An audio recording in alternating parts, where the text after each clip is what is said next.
막걸리는 어떻게 시작되었을까? 이른바 탁주라고도 불리우는 막걸리는 지금으로부터 약 2000년 전의 역사인 삼국시대에서부터 출발한다. 삼국시대의 역사서인 삼국사기에는 탁주의 원형을 뜻하는 말인 미온, 지주, 류예 등으로 표현되고 있다. 그 이후의 역사서들에서도 고가주, 백주 등의 표현을 통해 과거부터 우리의 선조들이 막걸리의 원형에 해당하는 술을 즐겨왔음을 알아볼 수 있다. 또 막걸리라는 단어를 최초로 사용한 문헌은 조선 한글 창제 이후 제작된 백과사전 광제물보로 본 문헌에서는 한글로 적힌 막걸리라는 단어가 등장한다. 그렇다면 우리가 지금 부르는 막걸리는 어쩌다 막걸리라고 부르게 되었을까? 이 탁주를 거르고 나면 실제로 이 청주나 탁주를 마시고 거르고 나면 찌꺼기가 나와. 주박이라고 그래요. 이 주박에 술기운이 많이 묻어 있어. 여기다 물을 달아서 주물러 짜면 적어도 4%에서 7%, 8%의 도수 낮은 탁주가 만들어지는 거예요. 이 찌꺼기가 아까우니까 식량이 귀했을 때는 이 찌꺼기에다 물을 타가지고 막 주물러 짜. 마구마구 비벼서 짜. 그것이 막걸리예요. 마구 걸렀다, 막 걸렀다, 함부로 대충 짰다 이런 뜻이에요. 막걸리의 어원에는 다양한 가설이 존재한다. 마구 걸렀다는 의미에서의 막걸리, 방금 막 걸렀다는 의미에서의 막걸리, 혹은 채로 막아서 걸렀다는 의미의 막걸리 등이 존재한다. 이처럼 막걸리의 기원은 정확하게 알려져 있지 않지만 옛부터 이미 막걸리의 원형과 같은 형태의 술과 함께 해왔음을 알아볼 수 있었다.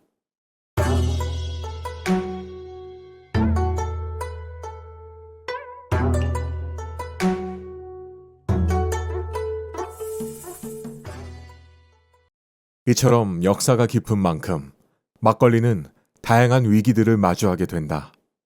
일제의 지배를 받던 1900년대 초반, 우리나라 최초로 술에 세금을 부과하는 주세법이 제정되게 된다. 이제 술을 만들 수 있는 지금으로 말하는 불호의, 옛날로 양조장을 허가를 내줍니다. 그래서 이 사람만 독지역에서 독점적으로 술을 만들어서 판매를 하게 하고, 그 다음 이제 그 세금을 내지 않는 일반 가정에서 담는 술들을 다 금주를 시켜버린 거죠. 그래서 나타난 현상이 각 가정에서 아주 많이 만들어져 있던 다양한 민속주들이 다 사라지게 된 거죠. 왜? 그 당시에는 집에 술 담아 먹으면 밀주로 해서 굉장히 범법자가 됩니다. 형사처벌을 받는. 주세법 제정 이후 전체 조세 수입에서 주세가 차지하는 비율을 보면 1919년 7.49%에서 1929년 28.7%, 1934년 29.54%로 점점 증가하며 전체 조세 비율 중 1위를 차지할 정도로 높은 세금을 거두어 들였다. 우리나라의 전통적인 술들이 각 가정에서 만들던 술들이 없어지게 된 가장 큰 요인은 일제 강점기 때 이렇게 이제 직접적으로 받던 세를 간접적으로 받게 하는 양조장이 만들어지면서 많은 민속주들이 없어지게 된 1차 계기가 된 것 같습니다. 집안 대대로 물려내려오던 전통 가양주들이 일제의 정책으로 맥이 끊기게 되며 한국의 주류 역사 발전에 적신호가 켜지게 된다. 일제의 침략에서 벗어난 광복 이후에도 막걸리의 길은 순탄치만은 않았다. 광복의 기쁨도 잠시, 1950년 발발한 6.25 전쟁 이후 등장하는 베이비붐 세대로 인해 인구가 급증하게 되고 이에 따라 주곡인 쌀의 수급이 난황을 겪게 된다. 이에 정부는 주곡의 안정적인 수급과 재원 확보를 위해 1960, 70년대 양곡관리법을 제정하게 된다. 양곡관리법의 주요 목적은 부족한 쌀의 수급을 안정화하기 위한 것이었으므로 정부는 절미운동, 혼분식 장려운동, 무미일 등을 시행하기도 하였다. 5개년 계획을 세우고 산업화를 하는데, 야, 이거 먹고 밥 먹을 살도 없는데 이걸 술을 담아 안 돼. 그래서 이제 쌀로 술을 만드는 걸 금지를 시켰습니다. 그러다가 이제 우리 80년대에 들어서면서 우리 농사하는 방법들이 굉장히 발달하게 되죠. 그래서 또 벼 품종이 개량되고 우리가 흔히 알고 있는 통일벼 수확량이 많아집니다. 그래서 88년 올림픽 즈음인 걸로 기억이 되는데 그때부터 살이 또 남아돌기 시작합니다. 자급자족이 되면서 그럼 다시 이제 쌀로 막걸리를 만들고 술을 만들어라는 것이 그때도 다시 이제 풀어지게 된 거죠. 그러다가 이제 우리가 지금 이제 90년대, 2000년대 오면서 살도 남아돌고 고급화되면서 이제 다양한 술들이 현재 많이 나오게 되었습니다. 나오게 되는 그런 배경들은 어느 날 갑자기 나온 것이 아니고 원점으로 돌아가 보면은 일제 강점기 때 다 없어졌던 가가호호에 있던 전통 비법들 이런 것들이 이제 복원이 되면서 다양한 술들이 나오게 된 겁니다. 2000년부터는 막걸리가 각 시군 단위로 제한되며 유통되던 구조에 변화가 발생한다. 예를 들어 부산에서 제조한 막걸리는 부산, 경남 지역에 국한하여 유통할 수 있었는데 이것이 막걸리 공급구역 제한 해제라는 정책을 통해 막걸리의 전국적인 유통이 가능해지게 된다. 이에 따라 소비자들이 각지의 다양한 막걸리를 접할 수 있는 여건이 조성되게 된다. 행정소신위원회는 현재 동일 시군 내로 묶여있는 탁주의 공급구역 제한을 폐지하기로 했습니다. 행정소신위원회는 최근 전체 회를 열어 주류 제조와 판매 등과 관련한 규제를 완화해서 이같이 의결하고 원료용 주류와 주정 구입의 사전 승인을 사전 신고로, 주류 제조와 판매장 이전의 허가제도 사전 신고제로 각각 개선하기로 했습니다. 막걸리는 역사 속에서 일제강점기의 주세법과 1960년대부터 시행된 양곡관리법으로 자칫 그 존재 자체가 사라질 뻔한 위기를 겪어왔다. 그럼에도 막걸리는 꿋꿋하게 자리를 지키며 현대에서는 막걸리의 다양화를 통해 그 명맥을 이어가고 있다.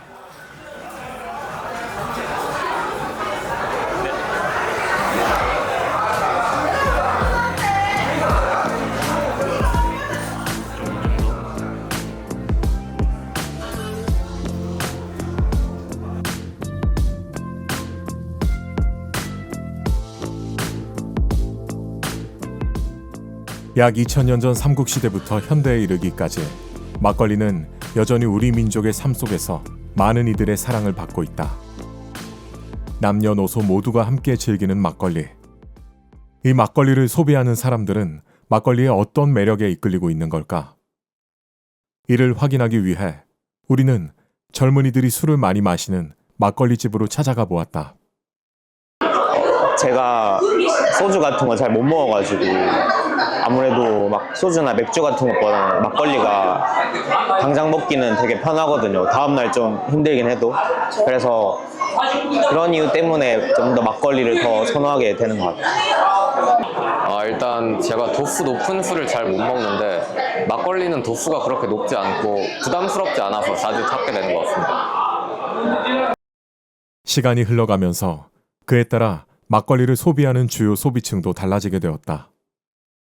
다양성과 새로운 경험을 추구하는 세대의 특성에 발맞추어 막걸리도 맛과 특성에 있어서 새로운 변화를 이끌어 나가고 있다. 아무래도 이제 각 지역 특색들이 있는 막걸리를 한 곳에서 모아서 파니까 소비자들이 가까이서 접할 수 있어서 다양성도 좀 좋고, 지역 특색 막걸리 같은 경우에는 특산품들이 많이 들어간 혼합 막걸리니까 조금 달게 나와요. 그래서 젊은 층들이 좀 많이 선호하시고 좋아하세요. 막걸리가 종류가 엄청 많잖아요. 근데 이제 전통주로 따지면 생막걸리 종류, 그러니까 아무것도 안 들어간 생막걸리는 지평 막걸리, 아니면 다 아시는 느릿 막걸리, 아니면 대구의 이제 대표적인 블로 막걸리, 이런 거는 이제 예전부터 꾸준히 나온 음식이라서 손님들이 많이 좋아하시고, 젊은 층들이 좋아하는 이제 혼합 막걸리가 있어요. 알밤 막걸리, 공주 알밤이라든지 제주도 우도 막걸리, 땅콩, 문경 오미자 막걸리, 뭐 이런 특색 있는 막걸리들이 젊은 층이 또 많이 찾으시고, 그래서 홍보도 많이 되고 그래요. 이처럼 다양한 막걸리들이 자신이 가진 갖가지의 매력들을 소비자들에게 어필하고 있다. 대구 지역 막걸리 매니아들에게서 큰 인기를 끌고 있는 70 양조장에 직접 찾아가 보았다. 이 양조장의 막걸리인 신동 막걸리는 어떤 방식으로 소비자들에게 소구하고 있을까? 방문에 오시는 분들도 이제 꼭 오시는 분 오세요. 단골 손님이 계속 고정돼서. 예, 오시고 이제 또 그분이 또 홍보해가지고 또 주위 맛있으면 또 그분이 또 걔가 오고 좀 그 음식은 그렇지 뭐. 예, 오시고 이제 소문 듣고 오시고 이래 인터넷이가 뭐 이런 거 보면 우리 술이 하도 5일 안에 들어간다 그러대. 나는 할 줄 몰라 못해요. 진짜 몰라요. 나는 그거 할 줄 몰라요. 고정적으로 알고 오시는 알고 분은 오시는 분만 분들에게만 앉아 예, 믿고 드시는 분만 드시는 걸로 저는 알아요. 따로 이 막걸리에 대해서 광고나 홍보 같은 거 하지 않으시. 전혀 한 적 없어요. 저거는. 이 양조장은 다른 홍보는 하지 않고 오는 사람만 받는 소량 생산을 원칙으로 운영되고 있다. 다른 최신 기계를 사용하지 않고 전통 그대로의 방식을 사용하는 것은 사장님께도 큰 자부심으로 자리 잡고 있다. 자부심을 있어요. 저는.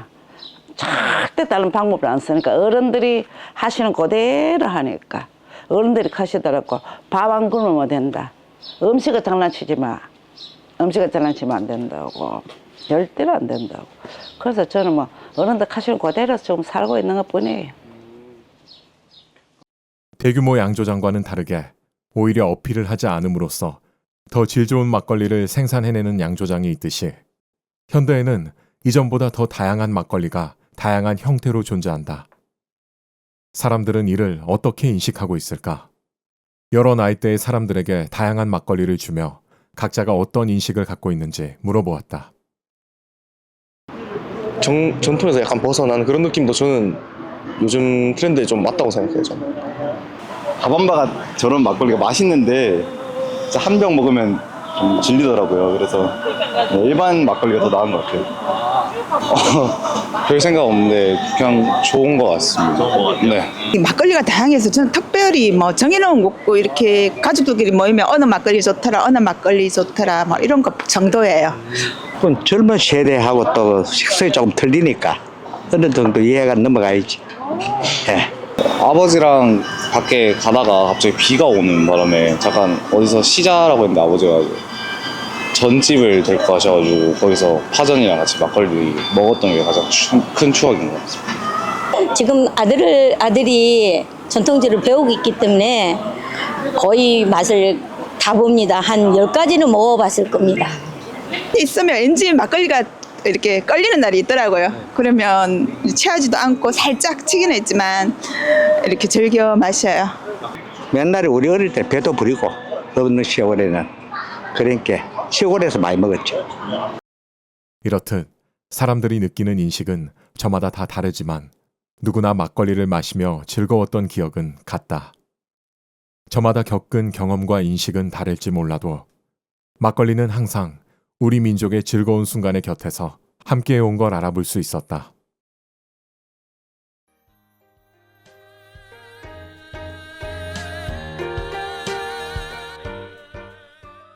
막걸리는 2011년 한류의 영향으로 일본을 중심으로 한 수출의 판도가 열리기 시작했었다. 하지만 이내 국내 내수 시장의 침체와 과할 정도로 낮게 책정한 해외 수출 판매가 등으로 급격한 하락세와 이후의 정체기를 맞이하게 된다. 이러한 상황을 타개하기 위해 2010년도 중후반을 기하여 막걸리 주류 업자들은 국내외 최신 주류 트렌드를 반영하여 남녀노소 모두 즐길 수 있는 신제품 개발에 힘썼다. 이러한 노력에 대한 결과였을까?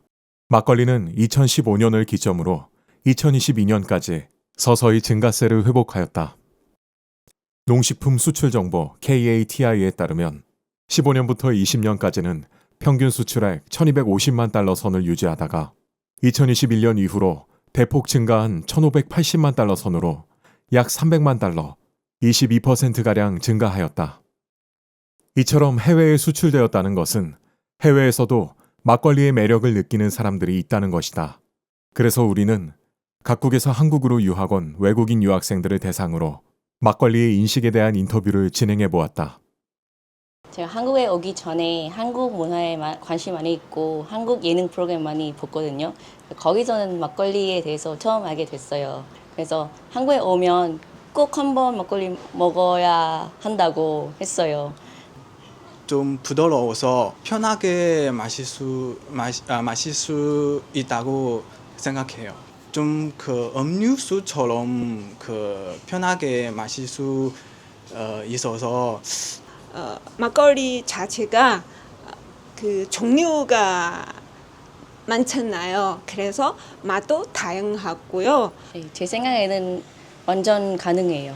왜냐하면 한국의 문화가 많이 퍼지고 있고 사람들이 한국 문화에 대해서 많이 관심 가지고 있고 맛도 좋고 우리 몸 건강에도 좋으니까 충분히 세계화할 수 있을 거라고 생각합니다.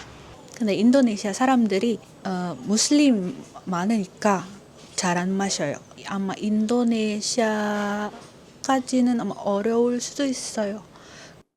막걸리는 특유의 달달함과 부드러움, 그리고 한류의 영향으로 외국인들도 부담감 없이 시도해 볼 수 있는 술이 되었다.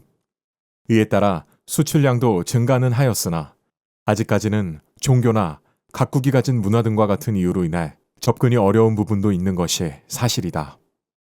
이는 당장은 힘들더라도 각국의 다양한 문화적 맥락도 고려한 제품군 개발 등으로 앞으로 해결해 나가야 할 과제이다. 막걸리는 지금 어떤 길을 걸어가고 있는 걸까? 역사 속 여러 위기와 환경의 변화 속에서도 꿋꿋이 자리를 지키며 발전해온 막걸리. 우리는 지금까지 막걸리의 어제와 오늘을 살펴보았다.